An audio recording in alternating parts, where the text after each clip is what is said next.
이 시간 우리에게 주시는 하나님의 말씀은 시편 23편 1절에서 6절까지의 말씀입니다.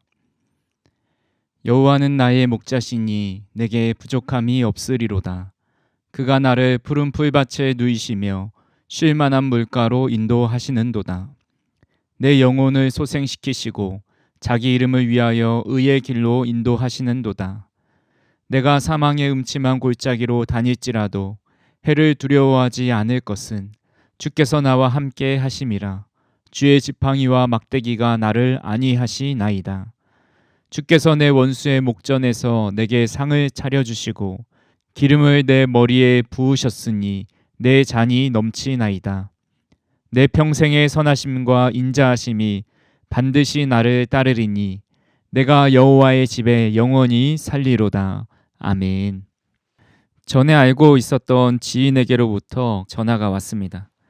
잘 지내는지 안부를 물으면서 자기 동생이 외국에서 대학원 입학 시험을 보는데 힘이 되는 성경 구절 하나를 알려달라는 겁니다. 그래서 어떤 말씀이 있을까 잠시 생각해 보니까 오늘 우리가 읽었던 시편 23편의 말씀이 떠올랐습니다. 시편 23편은 시편의 나이팅게일이라 불립니다. 이 시는 고난을 사라지게 하고 슬픔에 잠긴 자들을 위로하며 안식을 줍니다. 갇힌 자를 위로하고 의심을 사라지게 합니다. 낭망한 자에게 용기를 주고 병든 자에게 새 힘을 주고 슬픔으로 가득한 자에게 위로를 주는 시입니다. 미국에서 종종 일반인들을 대상으로 성경 말씀에 대한 여론조사를 합니다. 믿는 사람들 뿐만 아니라 신앙생활을 하지 않는 사람 중에서도 가장 사랑하는 성경 말씀으로 시편 23편을 꼽습니다. 또한 이 시는 인생의 모든 골짜기를 지나서 여호와의 집에 가서 안식을 누린다라는 내용이 있기 때문에 미국 장례식장에서 가장 많이 낭독되는 성경 말씀입니다. 하지만 본시는 장례식뿐만 아니라 우리가 살아가는 삶에 큰 위로와 힘을 줍니다. 왜냐하면 본시의 내용은 죽음이 아니라 삶과 더 연관되어 있기 때문입니다. 이 노래는 성도들이 이 땅에서 어떻게 목자이신 하나님의 인도하심에 따라 살 것이며 무엇을 기대하며 살 것인지를 말씀해 줍니다. 그렇게 이 시는 우리 일상에서 항상 불리고 또 묵상되어야 할 말씀 중에 하나입니다. 본시는 너무 귀한 말씀이고 한 절 한 절을 따로따로 묵상해 보아도 그 깊은 내용의 의미를 다 담아내기가 어렵습니다. 어떤 목사님은 이 시편 23편만 주일 낮에 2년 넘게 설교하신 분도 있습니다. 그만큼 이 시에 담겨있는 놀라운 의미와 은혜가 있는 것이죠. 오늘 이 시에 대해 모든 내용을 다 다룰 수 없기 때문에 간단히 각 구절이 주는 의미를 알아보고자 합니다. 무엇보다 이 시를 깊이 연구하는 것보다 이 시가 우리의 고백이 되는 것이 중요합니다. 매일 우리의 고백이 되고 힘들 때 위로를 받고 낙심할 때 새 힘을 얻는 살아있는 시가 되어야 합니다. 이 시간 우리가 이 시를 지은 시인이라는 생각으로 공동 번역본을 함께 낭독해 보도록 하겠습니다. 야훼는 나의 목자 아쉬울 것 없어라. 푸른 풀밭에 누워 놀게 하시고 물가로 이끌어 쉬게 하시니 지쳤던 이 몸에 생기가 넘친다. 그 이름 목자이시니 인도할 길 언제나 고진 길이요. 나 비록 음산한 죽음의 골짜기를 지날지라도 내 곁에 주님 계시오니 무서울 것 없어라. 막대기와 지팡이로 인도하시니 걱정할 것 없어라. 원수들 보란 듯 상을 차려주시고 기름 부어 내 머리에 발라주시니 내 잔이 넘치옵니다. 한평생 은총과 복에 겨워 사는 이 몸 영원히 주님 집에 거하리이다. 아멘. 이 자리에 계신 분들 중에 송대관 씨가 부른 해뜰 날이라는 노래를 모르시는 분은 없을 겁니다. 제가 태어나기 전에 나온 노래이지만 친구들 사이에서 많이 불렀던 노래 중에 하나입니다. 꿈을 안고 왔단다. 내가 왔단다. 슬픔도 괴로움도 모두 비켜라. 안 되는 일 없단다. 노력하면은 쨍하고 해뜰 날 돌아온단다. 쨍하고 해뜰 날 돌아온단다. 이 노래가 발매되었을 당시 오일 쇼크로 지쳐있던 대중들에게 힘을 주고 희망을 가져다 주었습니다. 언젠가는 좋은 날이 올 거라 꿈꾸면서 현실의 어려움을 이겨내게 하는 노래입니다. 저는 이 시편 23편을 묵상하면서 이 노래가 생각났습니다. 시편 22편이 이 노래를 부르는 때라고 한다면 시편 23편은 쨍하고 해 뜰 날이라는 생각이 들었기 때문입니다. 우리는 지난주에 시편 22편을 보았죠. 다윗이 하나님 앞에 탄식하며 부르짖습니다. 22편 1절 말씀입니다. 내 하나님이여 내 하나님이여 어찌하여 나를 버리셨나이까. 어찌 나를 멀리하여 돕지 아니하시오며 내 신음소리를 듣지 아니하시나이까. 고통 중에 하나님을 찾고 부르짖지만 하나님은 아무런 응답이 없으십니다. 그렇게 침묵하시는 고난의 시간을 보내고 시편 23편에 들어서면서 십자가의 고난 뒤에서 언제나 돕고 계시는 하나님을 발견합니다.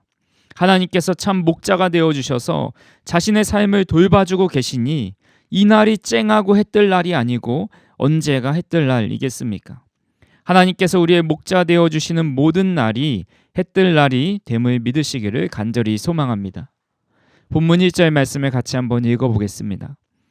여호와는 나의 목자시니 내게 부족함이 없으리로다.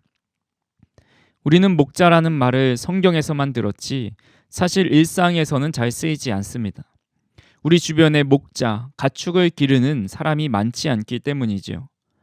저희 중학교 동창 중에 아버지께서 돼지 농장을 하시는 분이 계셨습니다.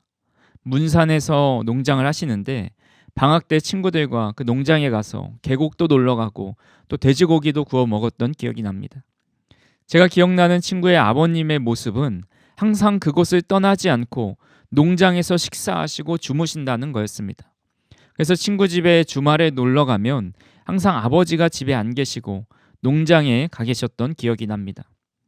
주변에 목축업을 하는 분이 있어야 목자는 대략 이런 일들을 하는구나 라는 것을 알게 되지만 그것도 깊이 알기란 쉽지 않습니다. 그래서 목자라는 말이 추상적으로 다가올 뿐 목자가 얼마나 중요한지 구체적으로 와닿지 않습니다. 하지만 이스라엘은 유목민이었기 때문에 목자는 흔한 직업이었고 목자 하면 떠오르는 이미지가 있었습니다. 목자는 양들이 목마르지 않도록 푸른 풀과 물이 풍족한 곳을 찾아서 인도합니다. 사나운 짐승들이 달려들 때 그 짐승으로부터 보호해 줍니다. 양들에게 선한 목자가 있다면 아무런 부족함이 없고 언제나 안전하게 살아갈 수 있습니다. 이스라엘 사람들에게 목자는 친근한 이미지일 뿐만 아니라 가장 오래된 여호와의 칭호 중에 하나였습니다. 야곱이 죽기 전에 12 아들을 불러다가 복을 주는 말씀이 창세기 49장에 나옵니다. 야곱이 요셉을 향해 축복하는 내용입니다. 창세기 49장 24절 말씀입니다. 요셉의 활은 도리어 굳세며 그의 팔은 힘이 있으니 이는 야곱의 전능자 이스라엘의 반석인 목자의 손을 힘입음이라. 요셉의 활이 굳세고 팔에 힘이 있을 것인데 그 이유가 목자 되시는 전능하신 이스라엘의 하나님의 손을 힘입기 때문이다 라고 말씀합니다. 즉 목자의 힘이 양의 능력과 힘이 된다는 겁니다. 그렇게 우리가 하나님을 향해서 목자라고 고백하는 것은 그 목자의 하나님의 능력이 우리의 삶 가운데 임하게 된다는 겁니다. 그런데 여기서 중요한 것은 하나님께 목자라고 고백하는 것은 나는 양입니다 라고 고백하는 겁니다. 우리가 양이 되지 않고서는 하나님께서 목자가 되실 수 없습니다. 우리가 양이 된다는 의미가 무엇입니까? 목자의 지배를 받고 양우리에 머문다는 의미입니다. 목자이신 하나님을 전적으로 신뢰하고 따른다는 의미입니다. 하나님만을 왕으로 인정할 뿐만 아니라 하나님의 통치를 받으며 살아간다는 고백입니다. 하지만 우리는 이런 고백은 하지 않고 하나님의 힘과 보호만을 구할 때가 많이 있습니다. 간절히 바라기는 저와 우리 성도님들이 나는 주님의 양입니다 라고 먼저 고백할 수 있기를 간절히 소망합니다. 본 절에서 한 가지 더 짚고 넘어가야 할 중요한 말씀이 내게 부족함이 없으리로다 라는 말씀입니다. 여기서 없으리로다 라는 말씀은 절대 아니다, 전혀 없다 라는 의미를 가지고 있습니다. 즉 부족함이 없으리로다 라는 말은 간신히 부족한 정도에서 벗어난다는 의미가 아니라 매우 넉넉하고 풍족하여 부족함과는 아무런 관계가 없다라는 것을 의미합니다. 그리고 이 말씀의 원어를 보면 미완료형입니다. 미완료형이라는 것은 완료되지 않고 계속해서 지속된다는 것을 의미하지요. 여호와를 목자로 따를 때 부족함 없이 풍족하여 넉넉한 상태가 영원히 지속될 것임을 말씀하고 있는 겁니다. 그렇게 이 고백은 나의 어떠한 상황에서도 부족하지 않다라는 선포입니다. 아무리 경제적 위기가 찾아온다 할지라도 나는 부족하지 않습니다. 우리의 가정에 모든 것이 풍족하지 않아도 나는 부족하지 않습니다. 내가 건강하지 않아도 나는 부족하지 않습니다. 내 수중에 돈이 없어도 나는 부족하지 않습니다. 세상이 날 몰라줘도 나는 부족하지 않습니다. 아무리 사막길을 걸어가고 어둠 속 터널을 지난다 할지라도 나는 부족하지 않습니다. 왜냐하면 여호와는 나의 목자가 되시기 때문입니다. 여호와께서 나의 목자가 되시니 나는 걱정할 것도 근심할 것도 아무것도 없기 때문입니다. 라는 선포입니다. 시편 34편 10절에 이렇게 말씀하고 있습니다. 젊은 사자는 궁핍하여 줄일지라도 여호와를 찾는 자는 모든 좋은 것에 부족함이 없으리로다. 악인은 항상 부족하나 의인은 결코 부족한 법이 없습니다. 죄인은 결코 만족하지 못하나 여호와를 의지하는 자는 만족함과 평안함을 누립니다. 이것은 모든 것을 소유하고 있기 때문에 얻게 되는 만족함이 아닙니다. 여호와 하나님을 목자로 모실 때 갖게 되는 평안함과 만족함입니다. 그렇기에 저와 우리 성도님들이 여호와는 나의 목자이십니다. 그러니 나는 부족하지 않습니다. 언제나 이 고백으로 살아갈 수 있기를 간절히 축원합니다. 여호와를 목자로 삼고 살아가는 사람은 두 가지 특징이 있습니다. 하나는 목자의 보호 아래서 그 은혜를 묵상한다라는 것이고, 또 하나는 그 안에서 활발히 활동하며 살아간다는 겁니다. 즉 성도의 특징은 묵상과 활동, 즉 실천하는 삶을 살아간다는 겁니다. 먼저 묵상하는 삶의 모습이 2절에 나와 있습니다. 그가 나를 푸른 풀밭에 누이시며 쉴 만한 물가로 인도하시는도다. 목자는 양을 푸른 풀밭으로 인도합니다. 푸른이라는 말은 봄에 새로 돋아난 풀을 의미합니다. 가장 부드럽고 영양가 있는 풀입니다. 이것은 진리의 말씀을 의미하죠. 이 말씀은 항상 새롭고 신선하며 영양이 풍부합니다. 이 말씀을 가까이 하는 자는 늘 만족함을 느끼고 궁핍함을 느끼지 않습니다. 부드러운 풀이 양에게 영양분을 공급하듯이 말씀은 우리 영혼의 양식이 됩니다. 하나님의 말씀을 우리의 양식으로 누리면 우리는 푸른 풀밭에 누운 양처럼 풍족함을 누리게 됩니다. 또한 목자는 쉴 만한 물가로 인도한다 말씀합니다. 물은 여러 모양으로 우리 몸을 이롭게 하지요. 우리의 몸을 살리는 것이 물입니다. 우리의 몸을 씻기는 것도 물이고 음식을 만들 때 필요한 것도 물입니다. 옷을 빨 때도 청소를 할 때도 물 없이 우리는 살아갈 수 없습니다. 목자가 양을 쉴 만한 물가로 인도하는 것은 양이 걸어오느라 지쳐 있을 때 마음 편히 쉬게 하기 위함이고, 물을 통해서 약한 부분들을 회복시키기 위함입니다. 우리는 쉴 만한 물가에서 하나님께서 우리를 회복시키시고 치유해 주심을 깊이 묵상하게 됩니다. 또한 여호와를 목자로 삼은 성도의 또 다른 특징은 묵상에 그치지 않고 실천한다는 겁니다. 3절 말씀입니다. 내 영혼을 소생시키시고 자기 이름을 위하여 의의 길로 인도하시는도다. 목자는 양들을 푸른 풀밭으로 인도하고 쉴 만한 물가에서 양의 몸과 영혼을 소생시킵니다. 그렇게 소생시키는 이유는 의의 길을 걸어가게 하기 위함입니다. 의의 길이라는 것은 가야 할 똑바른 길을 의미합니다. 우리가 가야 할 똑바른 길은 어떤 길입니까? 예수님께서 복음을 전하실 때 헤롯이 예수님을 죽이려고 합니다. 그때 어떤 바리새인들이 예수님께 나와서 헤롯이 당신을 죽이려 합니다 라고 그 사실을 알려줍니다. 그때 예수님께서 내가 가야 할 길이 있지만 지금은 그 길로 가지 않고 피한다 말씀하십니다. 누가복음 13장 33절입니다. 그러나 오늘과 내일과 모레는 내가 갈 길을 가야 하리니 선지자가 예루살렘 밖에서는 죽는 법이 없느니라. 여기서 예수님이 가야 할 길은 결국 십자가의 길이었습니다. 예수님은 그 길을 따라오라 말씀하십니다. 마태복음 16장 24절입니다. 이에 예수께서 제자들에게 이르시되 누구든지 나를 따라오려거든 자기를 부인하고 자기 십자가를 지고 나를 따를 것이니라.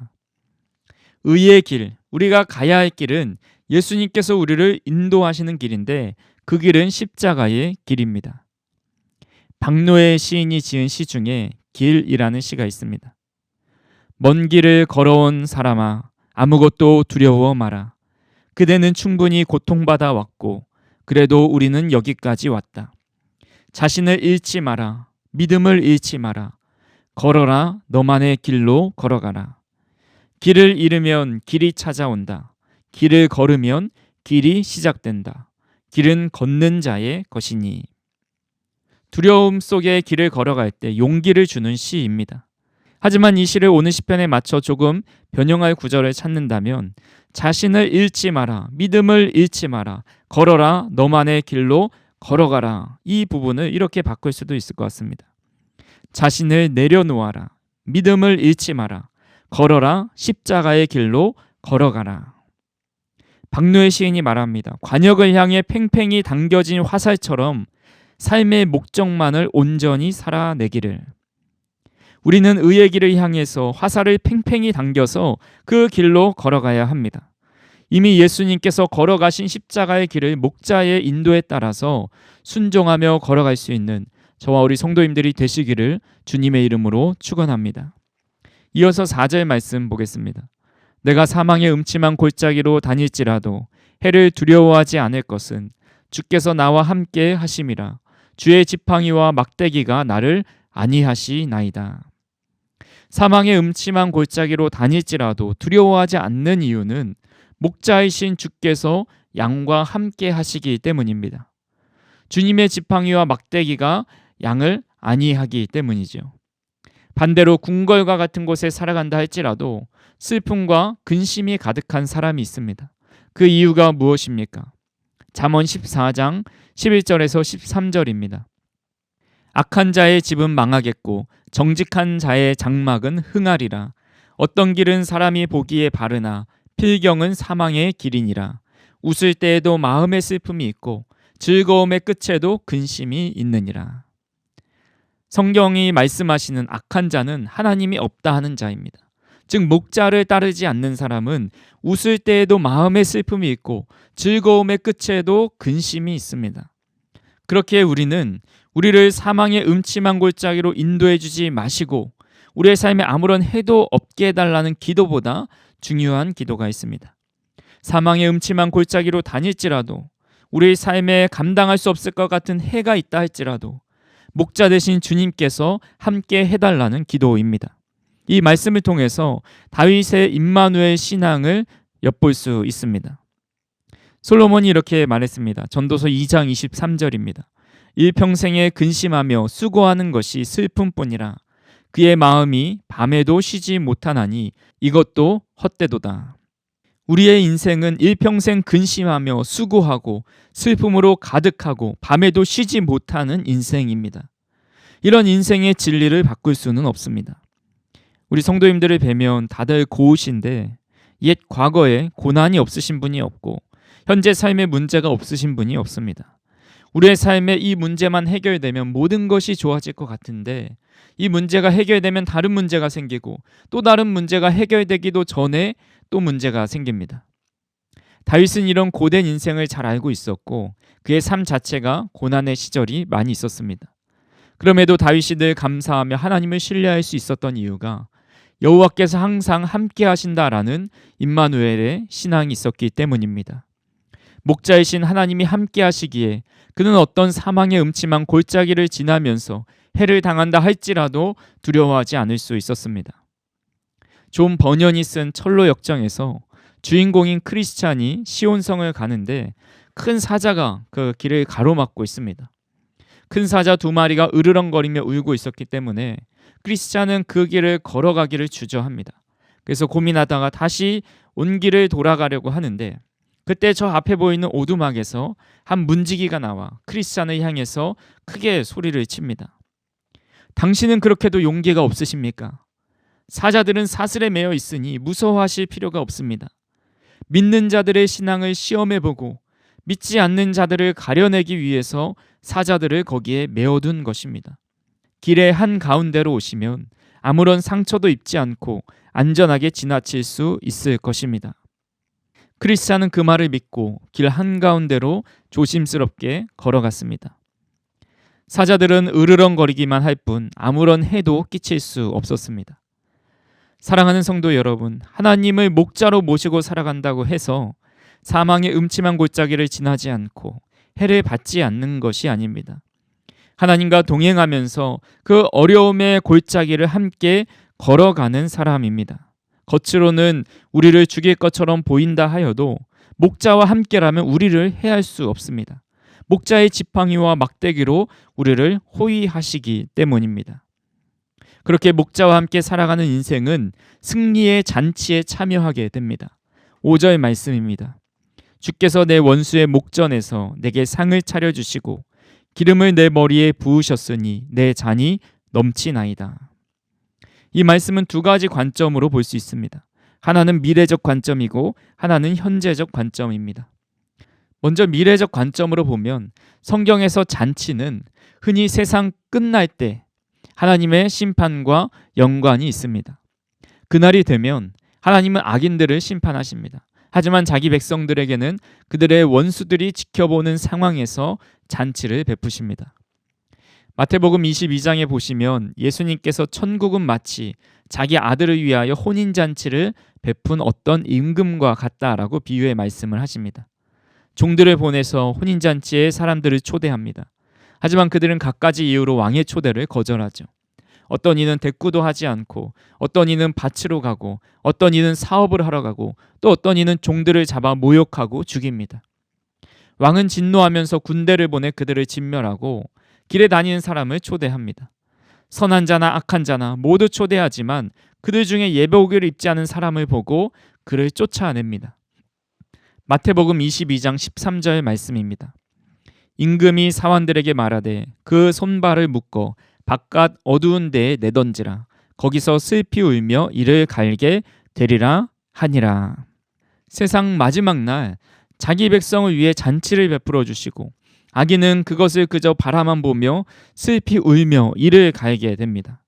반대로 주님을 잘 따라온 양 같은 자들에게는 기름을 머리에 부어 잔을 넘치게 채워주십니다. 다윗의 일생을 생각해 보면 그의 잔이 넘친 때보다 넘치지 않은 때가 더 많습니다. 잔잔한 물가나 푸른 초장에 누워본 순간보다 사망의 음침한 골짜기를 다닐 때가 더 많이 있었습니다. 그는 항상 전쟁 중이었거나 쫓기는 삶을 살았고 손에 피도 많이 묻혔습니다. 그럼에도 다윗은 머리에 기름이 부어지고 내 잔이 넘친다고 고백합니다.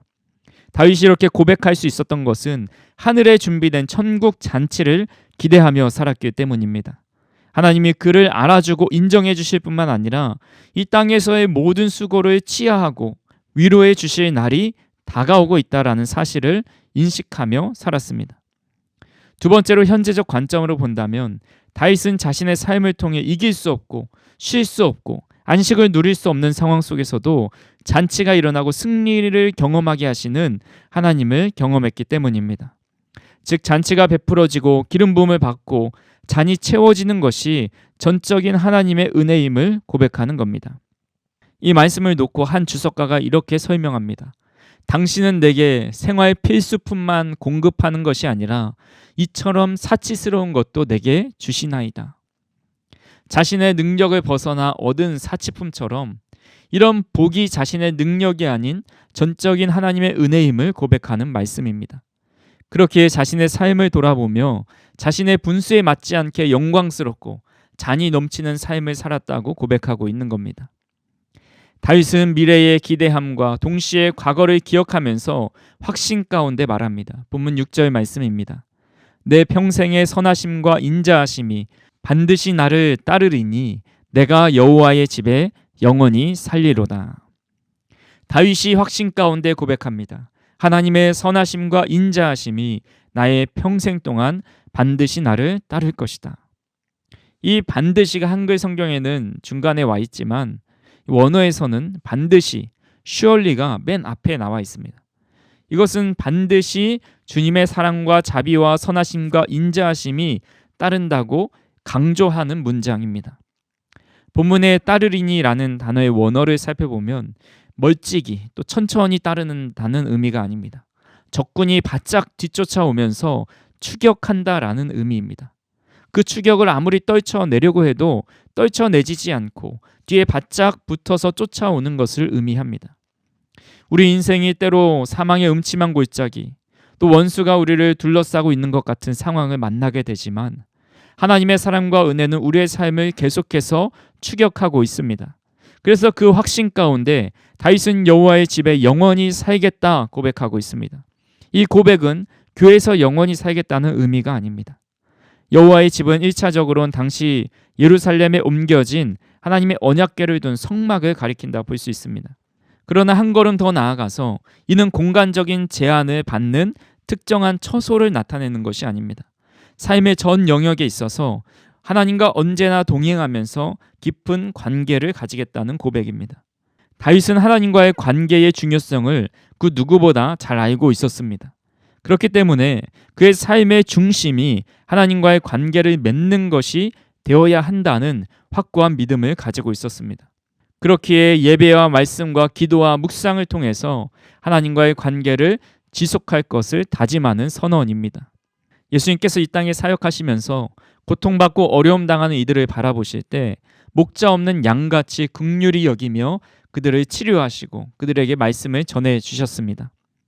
목자가 없는 인생은 자유롭고 마음껏 이 세상을 살아갈 것 같지만 그것보다 위험한 삶은 없습니다. 그것보다 외롭고 불행한 삶은 없습니다. 주님께서 우리의 목자가 되어주셔서 삶을 풍성하게 채워주시고 지켜주시고 보호해주시는 것이 가장 큰 축복받은 인생입니다.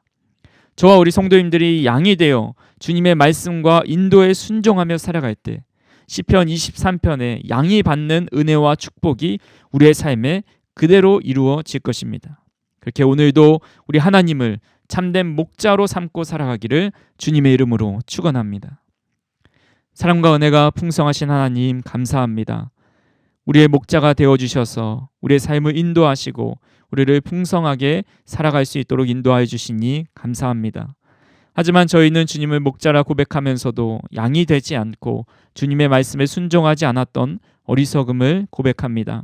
우리의 죄악을 용서하여 주시고 우리 모두가 목자 되시는 주님께서 인도하시는 길을 온전히 따라가는 어린 양과 같은 삶을 살아갈 수 있도록 인도하여 주옵소서. 예수님의 이름으로 기도하옵나이다.